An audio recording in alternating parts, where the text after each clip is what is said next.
Oh, my Lord. Look. Okay, man. Look what the cat dragged in. Just push the button there. Put the red one. Yep. There you go.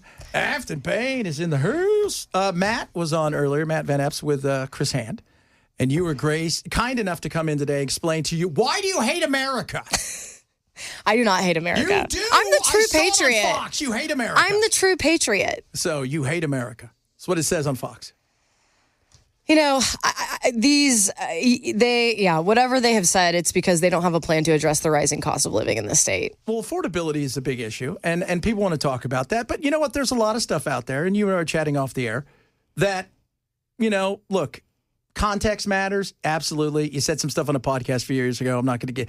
When I wasn't an elected official. Yeah, and by the way, let's be real. I've got...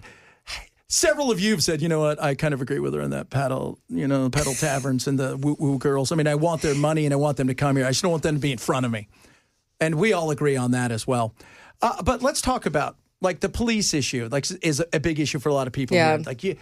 I'm like, okay, you know what? Let's give her a chance to lay it out here for everybody about that, because they think, oh, she wants to defund the police and, have Girl Scouts running around, No, that's not it at all. I mean, I am someone who believes violent criminals should be off the streets. I think local governments and local leaders need investment for community protection and community security. Now, I represent a really progressive House district, and how that conversation is played out is across the political spectrum. Some of my constituents want to do X, Y, and Z. The others don't. And it's my job as an elected official to take in, all of that input and then to make a decision based on my constituency. And that's what I do in Congress. Which, you know what? Look, that's a fair thing. Again, we're not always going to agree. And Bell's not here today because we gave Bell the week off because he's drinking. We got him some stuff for Thanksgiving. But the thing is, and I'm sitting here going, okay, I want to hear what you have to say, because you've become... Matt Van Epps is nowhere to be found because they've made it all about you. Yeah. And you were saying, look, it is, it's been chaos for the last couple. I mean, it feels like it's been rough. I mean, I've ran in Democratic primaries, and I've never felt just the violence and hate and rhetoric just breathing down my neck. And it's been not fun. I mean, I get legislative emails threatening death. I mean, it's been rough. However, I feel like I've navigated through all of that via just holding my message of accountability and talking to voters at the doors. I think the greatest contrast in this race is yesterday when I was outside the Clarksville Public Library talking to a group of supporters and then going to knock doors talking to voters, whereas my opponent was behind the pearly gates of a mega McMansion in Williamson County with the power brokers and puppet masters of the universe. And I think the contrast could not be more clear. I answer to people and he answers to the puppet masters. Talking to Afton Payne, she's here. It's a big day, obviously. Do you feel how do you feel right now? Because 6 weeks ago, 8 weeks ago, it's a plus 22. I mean, Trump won this by 22. You kind of took off and then became again the evil that was. How do you feel now, today? Yeah, I'm excited. I've had a lot of conversations with voters from disaffected Republicans, disenchanted independents, young people who just want to see change. And so my pitch to voters in the 7th District has been, if you want more of the same, vote for my opponent. If you want change, vote for me. And I'm feeling optimistic. It's a tough hill to climb. But what's also important to note is for the past 10 years, I've been part of the group of folks that have been rebuilding the democratic fabric in this state to knock doors. And I think, the Republican supermajority has gotten really lethargic, and we will have knocked 100,000 doors at the end of this campaign, which is unheard of. I talked to a Democratic political operative who said this momentum has not been seen since the 2006 Harold Ford Senate campaign. Yeah. Yeah, I saw a couple of people talking about that today. I think it was actually, I was on Breaking Points. They were talking about that earlier, and I saw you on there. Was it Friday? Several people are going, okay, how exactly are you going to address the affordability issue? Because at the end of the day, we could sit here. I mean, Trump could go out tomorrow. He could solve all the world's problems. But if prices are too damn high, it doesn't matter. The world could fall apart. But if he controls it and people feel great about their financial world, he's going to win, and the right will win. How do you address the affordability? Yeah, I mean, more acutely, it's about healthcare. And I've received numerous emails from lifelong Republicans across the district that rely on the Affordable Care Act. Now, is it perfect? No. Can it be improved? Yes. But if those subsidies do not remain, working Tennesseans will be kicked off their health insurance and will be left without. 2 is restoring Medicaid funding. I think a lot of folks don't understand that Medicaid is a lifeline for so many rural communities, rural hospitals, nursing homes. And 3, rolling back tariffs, which are bankrupting our farmers. And so acutely, that's what I would focus on. And then I think down the road is, our state has been bought and sold to the highest bidder. The billionaires and these multinational greedy corporations that aren't paying taxes, whereas we are, have rigged the system against us. And so I'd go to Washington to ensure tax fairness and to fight the monopolization across industries. Talking to Afton Bain. So a lot of people are chiming in here. And the one thing is, the healthcare is very big. People chiming in. What would be the one thing healthcare-wise that you think that you could get done or try to push through? Because should you win today, let's be real. He's got, Mike Johnson there's going to have some issues, right? Like, might not get sworn in until next year or 5 years from now. But still, Mike Johnson's got some issues. What exactly do you think you could do to change and to push forward something that can help Tennesseans now? I think there's a growing coalition of lawmakers that, once again, want to see the subsidies remain and then want to restore Medicaid funding. But more importantly, it's like, why do we have medical debt in this country? Why do we have medical debt in this state? And I think that there are a lot of Congress folks that want to come to the table to figure out how to remedy the situation and ensure that there's more access and less cost on the consumer. Talking to Afton Bain, somebody said, I'm a minister. They want to know about, the groceries. There's another thing, the affordability side of the groceries. Yeah. That's what people, because we were talking earlier, rage bait, everybody here wants to rage bait. Why are you having this retard? I'm like, settle down there, Beavis. But the reality of people care about the cost of living, the groceries, all of these things. What's going to happen with the data centers when they start going through? Kids, I'm telling you this now. You'll come back to me and go, oh, my God, he talked about the rising cost of what will be energy. Those are issues that matter. Yeah, 100%. And I've always said that, culture wars are a distraction from the fact that you can't afford rent, that you can't afford the most expensive groceries in the country, of which we have. And more importantly, I want to inform your listeners about the ongoing efforts to privatize the Tennessee Valley Authority. We have the lowest utility rates in the Southeast because of TVA. And is TVA perfect? No. Can it be improved? Yes.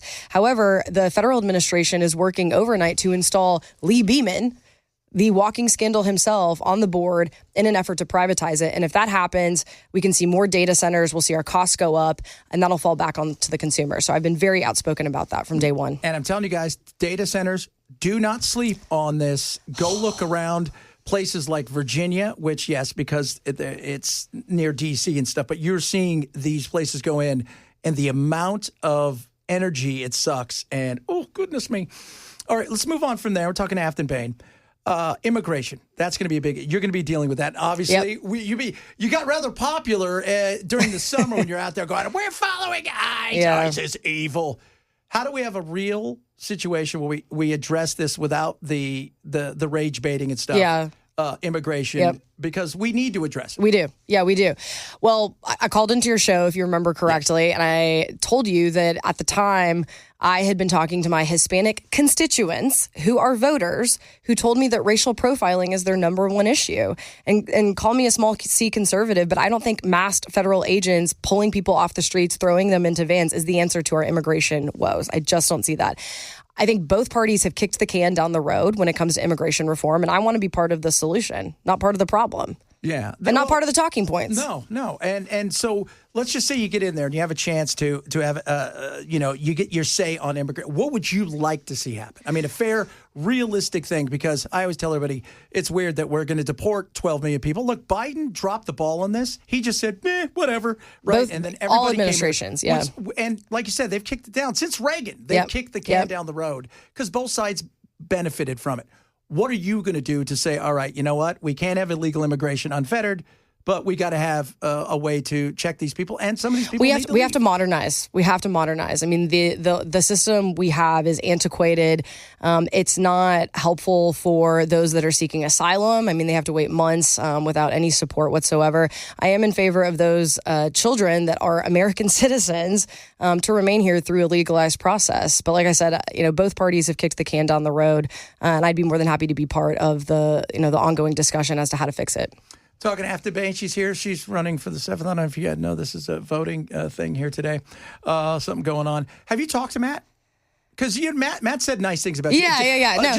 Just to let you guys know that, for some of you, like, I hate Afton or whatever, Matt has said nice things about her, and you've said some nice things about Matt. He's a good guy. Yeah. He's a good guy. He's actually a constituent of mine in my house district. So, but it's the people behind him. And I think what's happening right now, the Republican Party has kind of coalesced, and the Republican establishment has coalesced around him.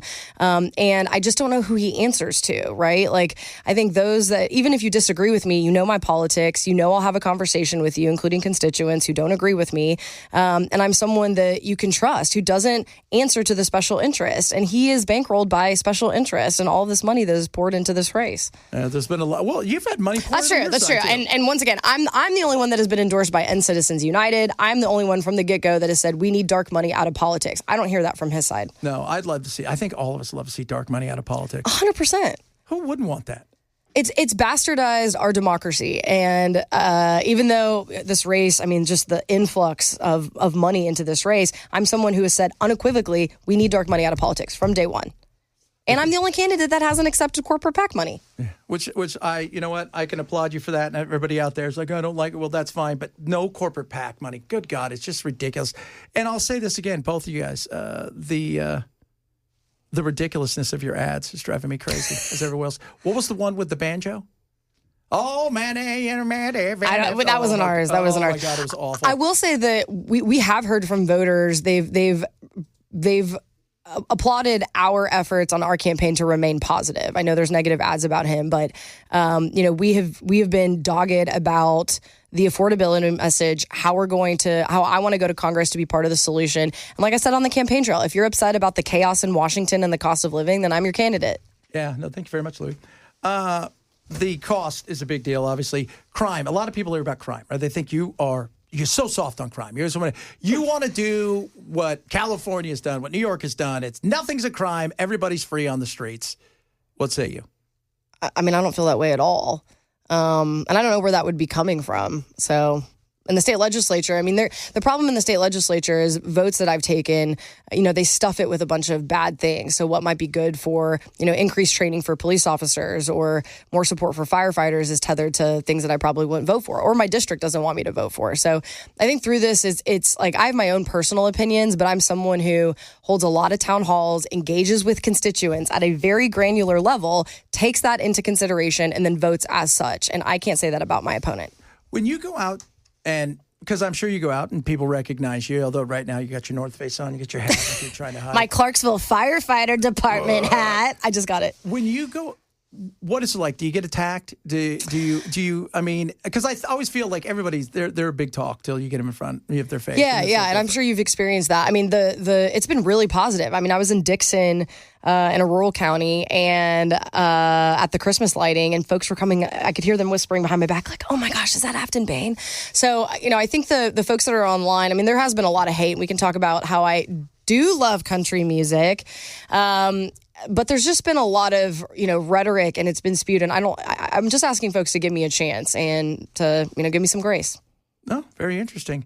Afton Bain's with us. We're going to step away for a second. Then she comes back. We're going to ask her some more questions. Now, I'm going to have you guys 3 questions, whatever you guys want. I'm going to take the best 3 questions.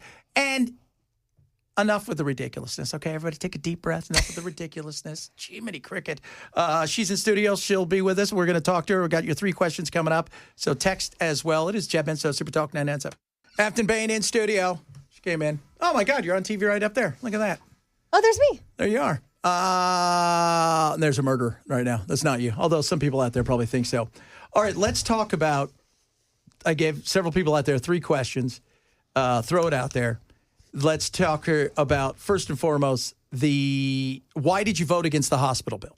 Is what a lot of people have asked. Yeah, it's a great question. I love that folks ask this and they're paying attention. So our certificate of need, which, by the way, the process was established in the 70s. It's a really outdated model. And so, I'm fully in support of certificate of need reform. However, my issue was that it didn't expand Medicaid for the 300,000 working Tennesseans, of which would benefit from health insurance. And so I told them if Medicaid expansion wasn't included, then I wasn't going to vote for it. Okay, there's that one. The next one is, this one's rather interesting, and I've gotten this probably 30 times today. Why do you hate country music? I don't hate country music. No, I heard it. Nobody can take back anything they've ever said before in the history of mankind. Why do you hate country music? First of all, I was conceived after a George Strait concert. Okay. So let the verdict show. 2, those comments were totally mischaracterized. I launched into this upset, right? Because, I was, as any Nashvilleian, upset with, the tourism, the hot tubs, throwing water out of the pedal taverns, right? But it was a moment where I was lamenting about the issues with our city. But instead of complaining about it and sitting on the sideline, I decided to run for office and get involved.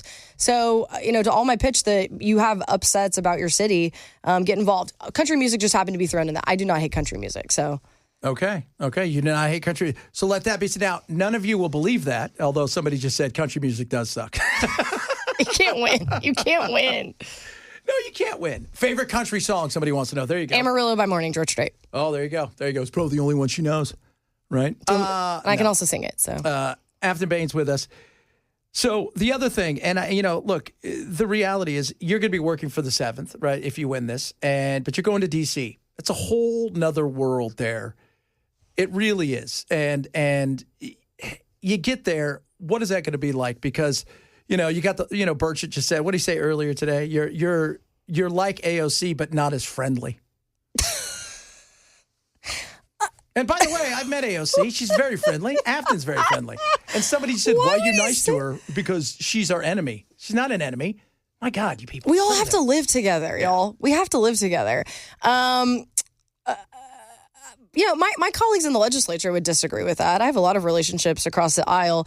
I'm entering the federal landscape at a really tumultuous, polarizing time. But something I've done as a state legislator, as well as in the Tennessee House, is to build relationships. It's to de-escalate. Like I have a lot of personal relationships with a lot of these Republicans, and there's room to build. Right, like there are issues of which they agree with me, and I think I'll start with those issues. But the biggest thing for me is that we've had representatives that have sold us out, have not been committed to constituent services, have not leveraged every single lever of power that they have access to benefit their communities, and that is the representative that I will be in Congress. Again, it's a different world because you're going from essentially minor league baseball in some ways to Major League Baseball. It's the show, and that's a lot of what it is, the show. And as you're finding out over the last 2 weeks, it's a lot more. And how do you get stuff done? Like, how do you bring money back? That's the big thing. How are you bringing money back here to the 7th, to Tennessee itself? Because you're going there. Just because you're representing the 7th doesn't mean you're not representing also parts of America, because you're voting on something that is going to affect somebody in Cedar Rapids as much as it is going to affect somebody in your district. Yeah. I take it seriously. And I will commit to holding town halls, even if you're yelling at me. And when you're yelling at me, I just hear you carrying loudly. The other thing that I've promised and committed on the campaign trail, we have access to a lot of funding that is not coming to Tennessee. And so I've committed for the first 3 months in office that I will do an audit of all the federal funding that we have access to, and then help police departments, help fire departments, help Black churches in North Nashville access said funding because they deserve it, right? And that's something that's been left on the table. Very much so. Talking to Afton Bain, she's here in studio, and we appreciate you taking time out today. Obviously, you voted, right? I actually don't live in the district. Oh, look at you. Yeah. How very, but see, you can't even represent yourself. Well, I represent myself in my House district. But what's been interesting about this race, I was really, it has not been a campaign issue that I don't live in the district because we're so gerrymandered in Nashville. And if you remember correctly, we had a consolidated Democratic district. The Republican supermajority cut it up into 3 districts. And Representative Mark Green, who had the seat that I'm running for, said, do not do this. It will backfire. And that's what's happening right now because they carved it up in such a way that now it's competitive because of the gerrymandering. And if anyone who tried to vote in that October primary, I mean, it was awful. People who said, I lived in the 7th for 10 years. Now I'm in the 5th. I don't know if I live in the 6th, 5th, 7th. It is a mess. And they've made a mess of this congressional district. And so it hasn't really been a huge issue on the campaign trail. Talking to Afton Bain, she's here out and about. What's your day like today? You're going out. How many more hands can you shake? Well, I visited the Clarksville Fire Department and got this sick flat-billed hat that I'm going to be wearing all day. Looks like you can go out motocross right now. And we went to a phone bank at Davidson County in Nashville, and we're heading to Williamson to launch a canvas. I have a few interviews, and then our party tonight is at Marathon Music Works from 7 to 10. There you go. Will there be country music there? Fingers crossed. Fingers crossed. If you got the last pitch, you got 45 seconds. Tell everybody all the things that you want to say, good, bad, or indifferent, to the people out there who both love you and hate you. Mostly hate me, but a lot about you too. The running for the seat has been the greatest honor of my life, and I have talked to so many voters across the district who are struggling, and their struggle is my struggle. I feel it deep within my heart. So as I said, if you are upset with the chaos of what is going on at the federal level, and I just want to take a moment, the government shutdown, I think a lot of it wasn't that, the Democrats were holding out to ensure these subsidies. Republicans, didn't want to hold the subsidies. But what was really resonant, I had a healthcare town hall in Clarksville, and a Black female veteran who works at the Social Security office there started crying. And she said, I know the Democrats are holding out for these subsidies, but she said, why do I have to trade my pain for someone else's? And it stuck with me, because it's like, government shouldn't be painful. Like, why is this? I mean, most folks don't want to think about government, but it's become a painful, chaotic mess. And my pitch to you all is, I'll be a good faith partner. I will read and answer your emails. I'll be present and accountable to you all as voters in the 7th District. And I humbly ask for your vote on this day. There you go. After debate, thank you so much for coming in. We'll be back in a minute. Chad Benson, Super Talk 997. Dun, dun, dun. A lot of good hate, Ken. You'll be happy to know, on the text lines. Oh, yeah? Oh, yeah. Who they hating? Oh, who do you think they hate? Oh, you? Man, more than her, actually. I'm surprised about. Why don't you kiss her? Okay. It's so funny. The anger that some people have. It really is. It is. You're horrible. This is only conservative. No, I care. I want to hear all sides. And I don't want to fight. What does that get us, by the way? What does that get you? We had a conversation. By the way, the questions I asked, all of you were sending text as many. And by the way, there was about 150. I can only get to so many, right? We had a limited amount of time. The fact she took time in to come in here today was cool. Right? Yep. Many of you that don't like her, that's fine. That's okay. That's okay.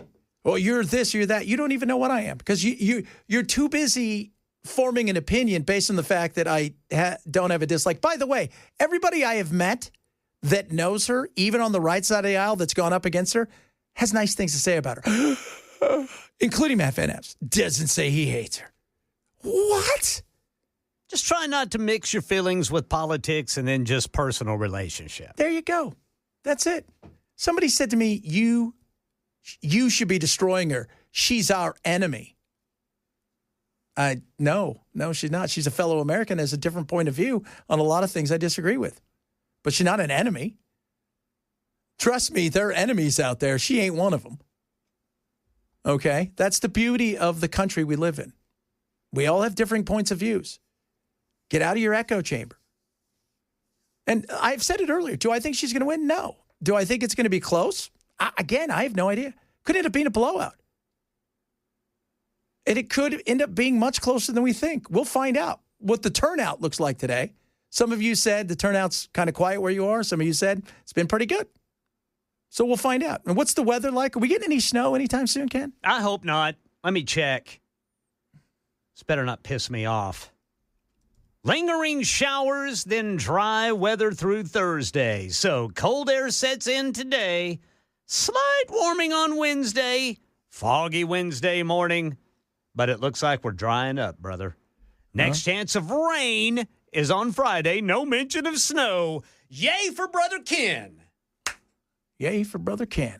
No mention of snow. I like that. Thank God. Because I walked in shorts to the car today because my wife said she would not pick me up if it's raining. She's like, I don't want to go outside. It's cold. I'm like, I don't mind. I walk when it's snowing. I don't like the rain in this, the walk. Yeah, rain, even when it's warm, for some reason, I've got to force myself to walk in it. Once I get going, I'm fine. I don't know what it is, but it's just rain. Yeah. I mean, it's not going to hurt you. But for some reason, I like walking on days when it's not raining more than not. And definitely, I walked this morning and yesterday morning whenever it was absolutely freezing. I was okay. Yeah. Did a set of sit-ups and push-ups after I did it. I mean, I'm getting strong, I saw Brother how's Chad. the push-up thing going? Oh, man, I'm up to 20 without struggling too hard. Now, let me ask you this, okay? So you're up to 20. So if you guys don't know this, now, are you still sending it to your friend and making him do push-ups at, the theater? Yeah, now I got two buddies that are doing it. Although this other buddy of mine, I mean, both of my buddies, they're in much better physical shape than I am. One of them did 70 the other night and texted me. And okay, that's a little braggadocious. Yeah. He said I was starting.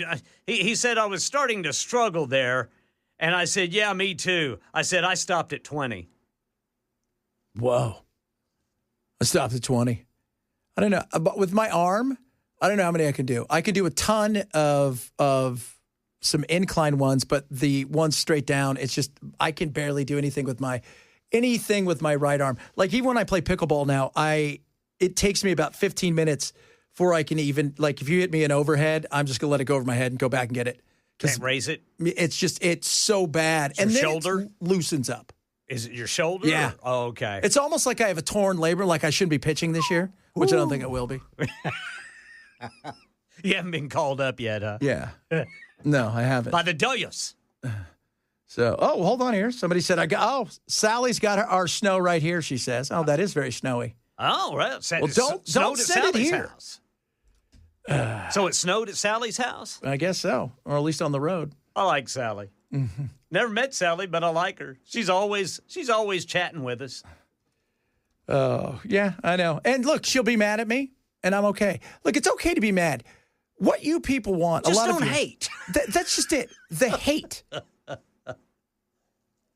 The hate. Like if you saw her on the street, right?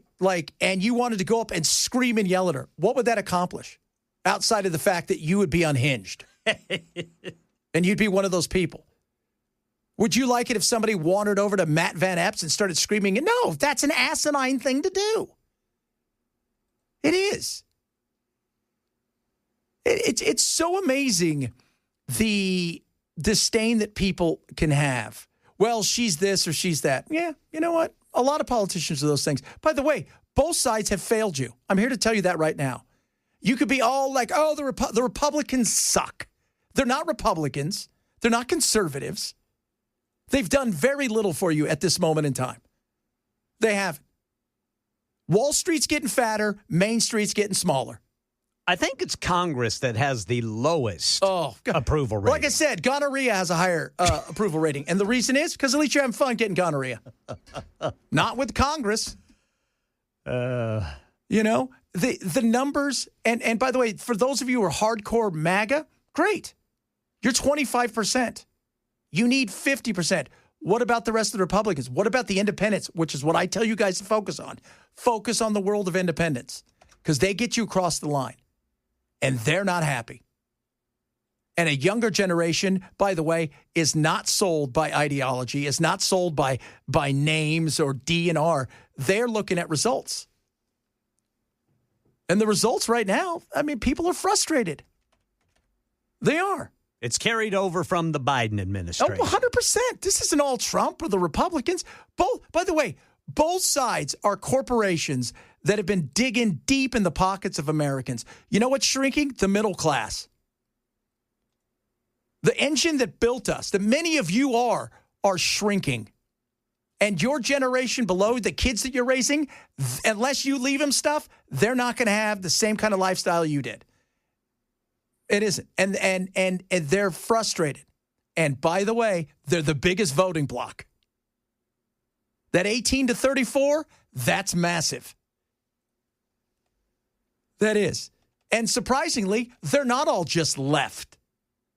They're independents. They're right if they need to be. They're left if they need to be. People say, why don't you choose a side? Tell me an issue. I'll pick a side. It's that simple. But to say that I'm only this or I'm only that, sorry. Because that becomes cult-like. And what happens with cults? Well, they eventually get you to drink the damn Kool-Aid. Why is it always Kool-Aid? I was talking about that with my wife last night. It's never anything else. Nobody said, oh, geez, it's the root beer. Nobody ever says that. The Kool-Aid guy's like, hey, guys, what's up with this? Stop with the Kool-Aid. Stop with the Kool-Aid. And for those of you, why don't you have Matt Van Epps on? He was already on with Chris.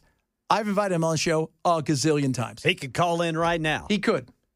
So, independents are weak. No, the independents aren't weak. You know why? Because we're willing to stand up for what we believe, not the party that we are supposed to adhere to. I'll give you my honest opinion about a subject based on data and facts without the feelings, because I don't have a lot of feelings anyways. But I'm not going to go, I blindly follow you everywhere, no matter what side of the aisle that I choose. That's ridiculous. And yeah, you know, Matt Van Epps can call in. He's got the number. He can call in right now. I would love it. And I think he's a good guy. Right? I think he's a really good guy. I appreciate his service. Yeah, 100%. You know what? We didn't even get to that, but she said, you know what? She said something before we were just talking about all the chaos going on. And she goes, I like him. He's a very nice guy. And she goes, and I appreciate the fact that he served. And I think it's great for what he's done. And they really haven't gone at each other outside of the commercials. Yeah, it's the commercials. That's it. And by the way, most of those commercials aren't Matt Van Epps and his side. They're dark money from outside. And most of them aren't hers. They're dark money from outside. This last week, $2.3 million of ads was spent in our little area here for that. And 90% of it came from outside money. Everybody's pushing it. And it's frustrating. It is. And we're going to go over the numbers next hour about like what people think of capitalism. And that younger generation, but also even an older generation, is frustrated, is angry at what they see now as the crony capitalist world. And I understand that. You know, my God, Elon Musk signed a deal for $1 trillion. Wrap your head around that. $1 trillion. That's a lot of money. That's a lot of zeros. Somebody's going to be a Googleaire sooner rather than later. How much do you carry in your wallet, Brother Louie, if you got $1 trillion, man? Honestly, I don't even carry cash. With $1 trillion, I wouldn't. I'd make sure I got $50 on me all the time. Oh yeah, maybe a good 20. Yeah, good 20. You know what? Isn't like who's like that? God, what's his name? The Omaha Buffett. Oh. He always has like crisp new $20 bills. But dude, what do you, like you said, what do you carry around? Like $100 maybe? $200? Yeah, I'd have a C-bill on me. And the black I'd have 520s. You'd have 520s just in case. And the black Amex or whatever one they give you at that gold. I don't know what they give you at that level. Where you call in and somebody picks up the phone that's not either AI or in a third world. It's probably the president of Amex. Hey, what's going on? What can I do you for? What would you keep in your wallet? That's a great question. If you had $1 trillion, you're $1 trillion, you're worth 300, 400 billion liquid, and you got another 700 billion in, what do you carry around on you? Well, since I'm going to be in big cities most of the time, I'd probably have at least 300 just on me. How many bodyguards? Because it's going to cost that much to buy somebody's lunch. How many bodyguards do you have? That's a good question. Yeah. You get to that point. You need some snipers on the roof. Yeah, all the time. You got more bodyguards than what the president has. I'll just keep doing push-ups, and I won't need a bodyguard. Oh, yeah, baby. All right, coming up, we got some more of your texts. And yes, you guys are asking the question about how much cash you'd have inside of your wallet. Well, hey, at $1 trillion, life is almost affordable, right? We'll talk a bit about that. Bunch of other good stuff on the way. Chad Benson Show, Super Talk, 997.